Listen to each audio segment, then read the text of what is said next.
Annyeonghaseyo, 여러분! Sejam bem-vindos de volta ao canal, sejam bem-vindos de volta a mais um vídeo e nesse vídeo nós vamos falar sobre uma diferença entre o coreano falado e o coreano escrito que muitas pessoas se confundem no uso do 많다, que significa muito ou muitos.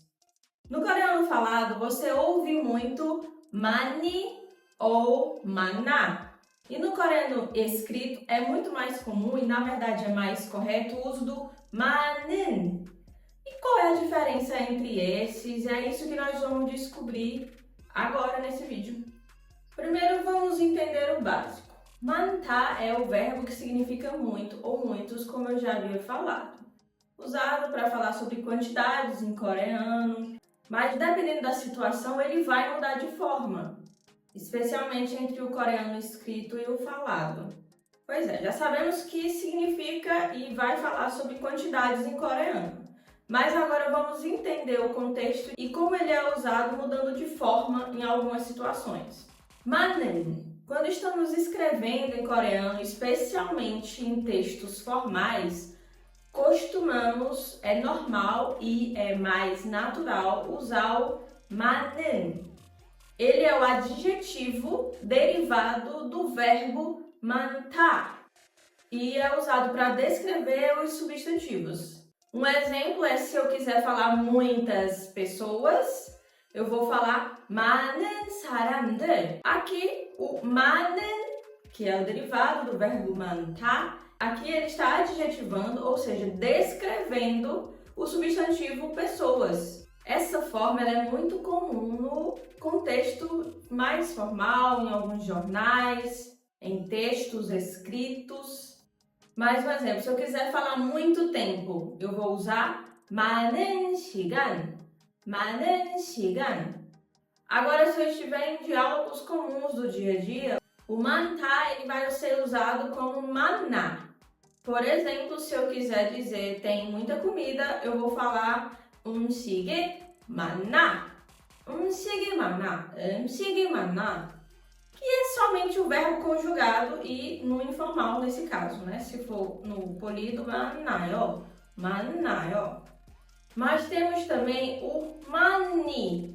많이 é um advérbio. Essa forma ela é usada para modificar um verbo, mostrando que nesse caso do 많이, esse verbo, essa ação, acontece de forma em grande quantidade, ou com frequência, né? Acontece muito. Por exemplo, se eu quiser dizer que eu como muito, né? Eu realizo a ação de comer muito. Eu vou falar 나는 많이 먹어. 나는 많이 먹어. Aqui o 많이 está sendo usado para modificar o verbo 먹다, o verbo comer, dizendo que essa ação, a ação de comer, acontece com grande frequência.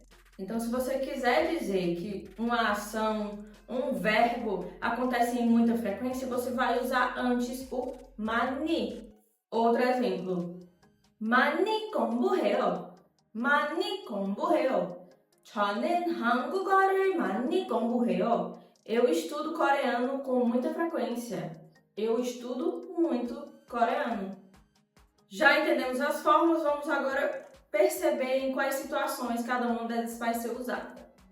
Primeiro, se você está escrevendo uma redação, se você está num contexto muito formal, você vai usar o 많은 사람들, por exemplo.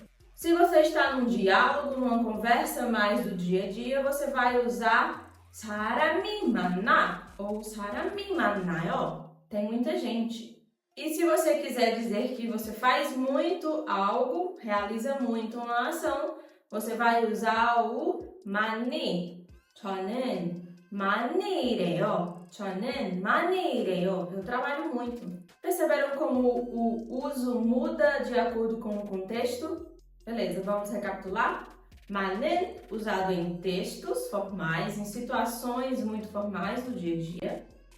많나 é o verbo 많다 sendo conjugado, muito usado na fala para descrever quantidades em situações muito comuns do dia a dia. E 많이 é um advérbio que vai modificar o verbo falando sobre a quantidade de vezes ou a frequência de vezes que aquela ação é realizada. E é isso, eu espero que esse vídeo te ajude a entender como esse verbo mantar ele é usado. Se tiverem mais algumas dúvidas, deixem nos comentários. Não se esqueçam de curtir e de se inscrever no canal também para mais vídeos como esse de coreano, tá certo? Então até a próxima, 다음에 봬요.